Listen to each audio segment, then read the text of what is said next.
Hey, on se retrouve aujourd'hui pour une nouvelle vidéo avec aujourd'hui le OnePlus 12. Et on enchaîne les smartphones haut de gamme, on enchaîne les sorties avec le dernier Snap Génération 3. C'est un téléphone qui vient comme d'habitude de la boutique Trading Shenzhen.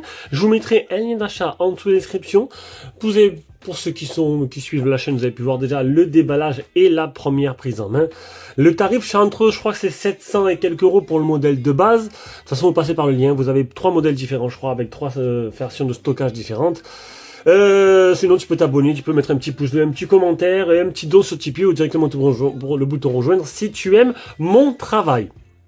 Donc, je sais qu'en ce moment vous hésitez, il y a beaucoup de modèles haut de gamme qui arrivent, et moi-même je ne sais pas lequel choisir. Alors là, j'ai fait mon choix, pour l'instant je suis sur le iQOO 12 Pro, mais là, j'ai dû faire un choix avec ce OnePlus. Je ne garderai pas ce OnePlus, il sera disponible à la vente, parce que je préfère mon petit iQOO. Derrière, il y a un gros challenger qui arrive, le Realme GT5 Pro qui a l'air exceptionnel. Un rapport qualité-prix franchement d'enfer avec des bordures super fines.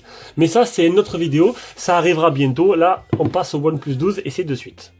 Donc, il existe deux versions du OnePlus 12, enfin une seule version, mais avec deux versions de logiciels différents. Moi, c'est le premier modèle qui existe pour l'instant, c'est le modèle ColorOS. Donc, on est en ColorOS dernière version.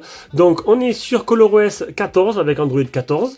Une petite amélioration. Donc, moi, je connais que ColorOS 13 que j'avais sur le Oppo, que je filme avec. D'ailleurs, il n'est pas passé sur ColorOS 14. Quelques petits ajouts très subtils, très simples. Hein, c'est pas non plus extraordinaire. On a toujours une surcouche qui est plutôt intéressante, qui n'est pas la meilleure surcouche niveau esthétique, mais qui est plutôt pas mal quand même. Donc, on va commencer par le design et les caractéristiques. Mais avant de cela, comme je vous l'ai dit, donc deux versions. Pour l'instant, il est disponible que en version ColorOS. Il y a bien le français, 100% de français dedans. Ce qui reste en chinois, j'ai pu le supprimer. Ce qui reste dans les paramètres en chinois, c'est juste à chaque fois l'intelligence artificielle de OnePlus, mais version chinoise de ColorOS. Donc ça, vous l'utilisez pas, vous le mettez de côté, vous ne vous en occupez pas. Voilà. Et la chance qu'on a, c'est qu'il y a le français dedans, il n'y a pas l'espagnol, il n'y a pas l'italien, il n'y a pas d'allemand, il y a du français, et ça, c'est plutôt très intéressant. Et par la suite, il arrivera sur Trading Shenzhen en version OxygenOS, qui est une version globale, en fait, comme il va sortir en France. Et là, ça pourrait être super intéressant. Et la mise à jour, normalement, le fait de le passer en ColorOS, en OxygenOS, c'est possible, et c'est pas super compliqué, apparemment. Donc voilà. Pour ceux qui sont intéressés. Allez, trêve de bavardage, on commence de suite.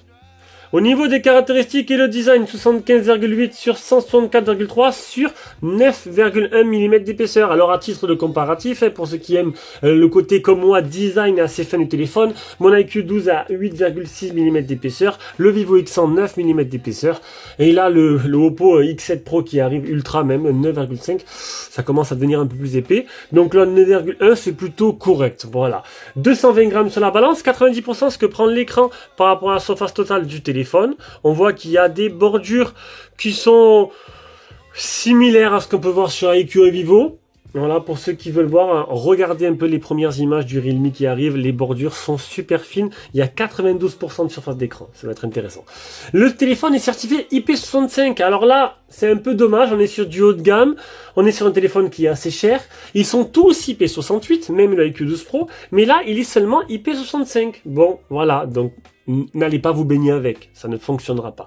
Il est fait d'alliage d'aluminium et de verre, il existe en 3 couleurs, noir, blanc et vert, un écran 6,82 pouces de type AMOLED, définition 1440 x 1368, un écran qui monte jusqu'à 120 Hz, rafraîchissement variable entre 1 et 120, un écran qui a une luminosité maximum dans certaines conditions de 4500 nits, c'est exceptionnel, ce sera vraiment dans certaines conditions et sur une zone de l'écran. Donc là, vous inquiétez pas, vous n'allez pas vous arracher les yeux, mais ce qui est bien, c'est que tu peux le mettre en forçage à fond, il sera à 1600, ce qui est plutôt très intéressant et mieux que les Xiaomi qui sont bloqués à 1002 et je trouve que ça manque un peu de pêche, voilà, manuellement parlant.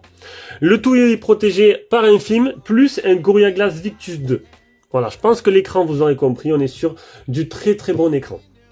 En dessous, tu auras le premier haut-parleur, le deuxième haut-parleur est en haut sur la tranche, certifié Dolby Atmos.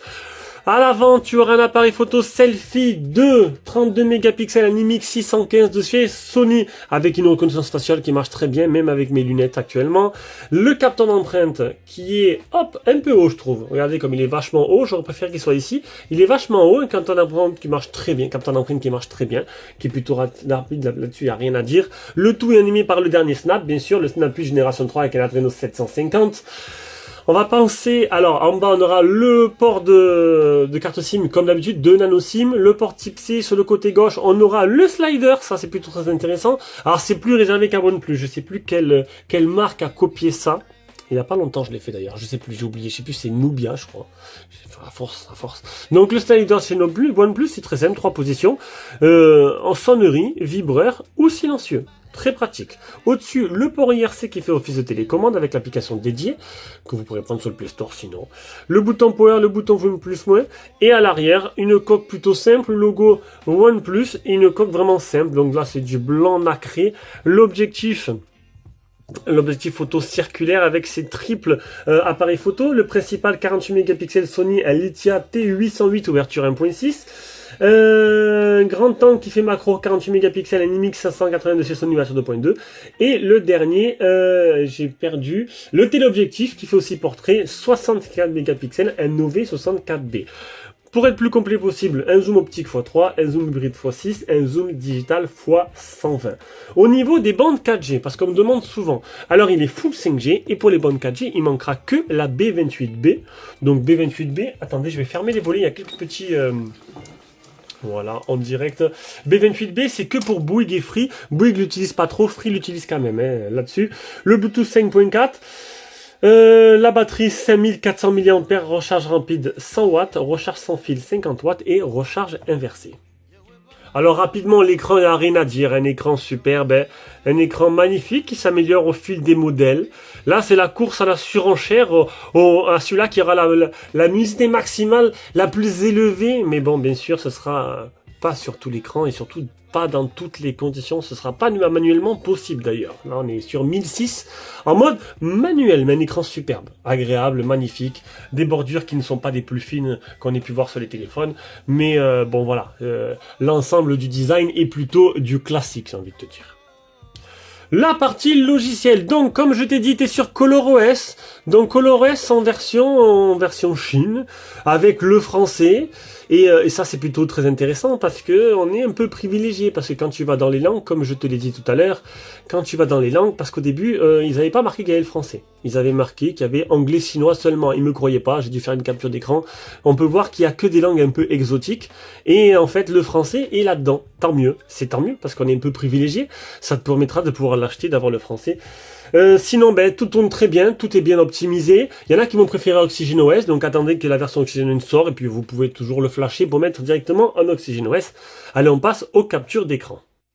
Donc le téléphone est certifié L1, donc vous aurez bien Netflix en Full HD ou même en 2K, suivant la résolution que vous allez mettre de votre écran. Le PC Mark 13437, le premier Geekbench, le deuxième Geekbench, le Antutu, plus de 2 millions. Test de chauffe, cette fois-ci je l'ai réussi, 41 degrés, c'est assez rare que ça arrive au bout. Une augmentation de la RAM jusqu'à 12 Go, donc ça prend sur la mémoire de stockage.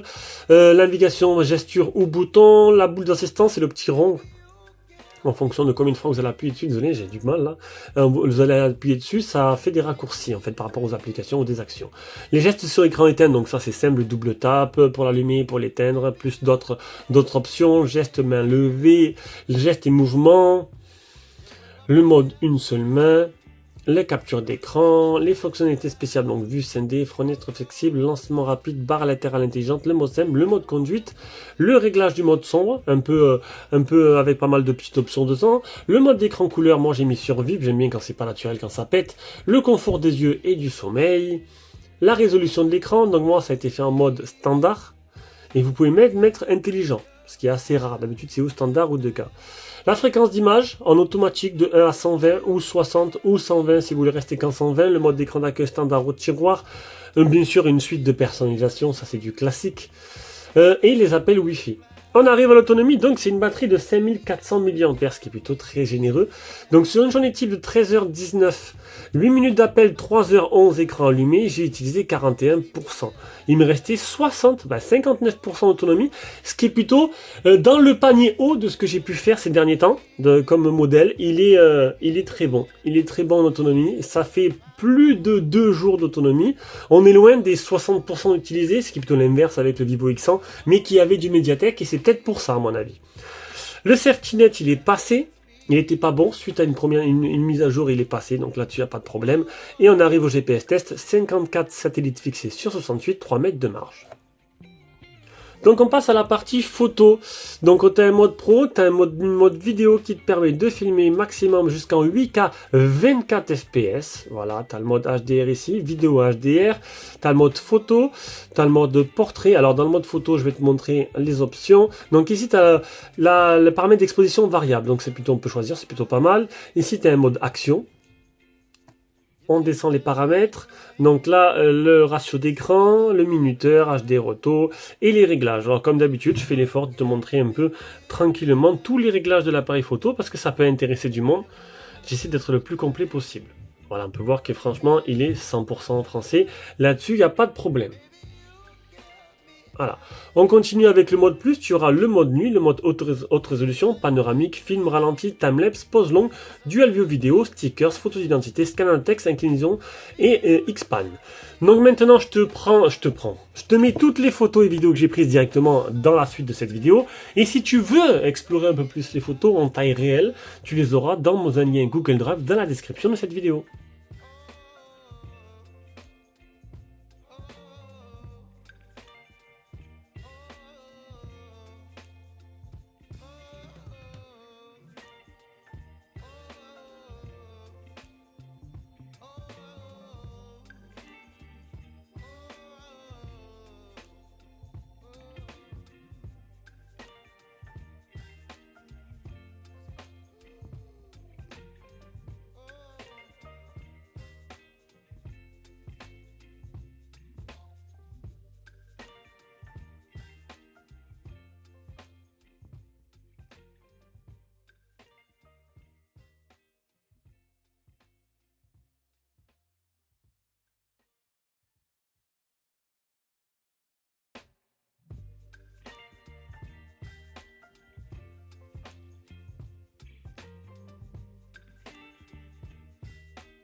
Allez, on se rejoint avec cet appareil photo frontal pour faire un petit bilan sur ce OnePlus 12 qui est plutôt doué dans sa catégorie. J'ai jamais été très impressionné par les OnePlus, mais là, il faut dire qu'en photo, il est plutôt performant. Voilà, le menu est plutôt efficace. En vidéo, la stabilisation est bonne. Les photos sont plutôt jolies, le détourage est bon.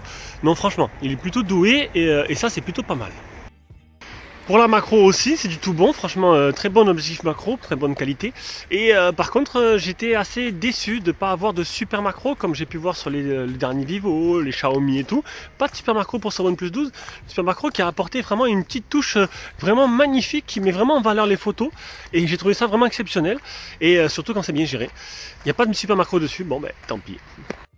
Allez, on passe à la partie son. On va écouter un peu ce que ça donne au niveau des haut-parleurs.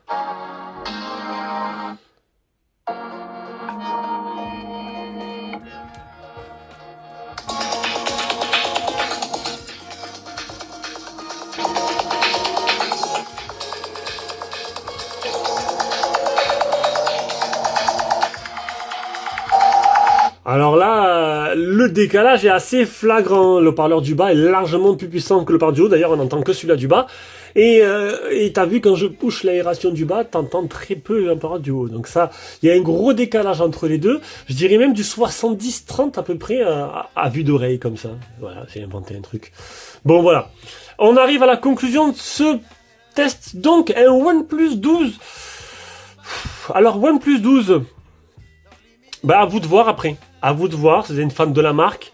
C'est pas le meilleur que j'ai fait jusqu'à présent. Il m'a pas laissé, il m'a pas fait hésiter. Voilà, donc une bonne prise en main. Mais maintenant, voilà, il ressemble comme beaucoup d'autres téléphones. Ils ressemblent tous. Là, pour l'instant, il n'y a que le iQOO 12 Pro qui m'a donné un petit coup de cœur. C'est simplement par sa prise en main, sa légèreté, son design avec cet effet cuir là, plutôt rouge, plutôt ça sort un peu de l'ordinaire, 8,6 mm, léger. Pendant ce temps, je suis sur ce modèle là, voilà. Et c'est tout. Ah, voyons voir un peu la suite, s'il y en a un qui arrive à détrôner l'autre. Allez, je vous fais des gros bisous et on se rejoint pour une prochaine vidéo. Ciao, ciao.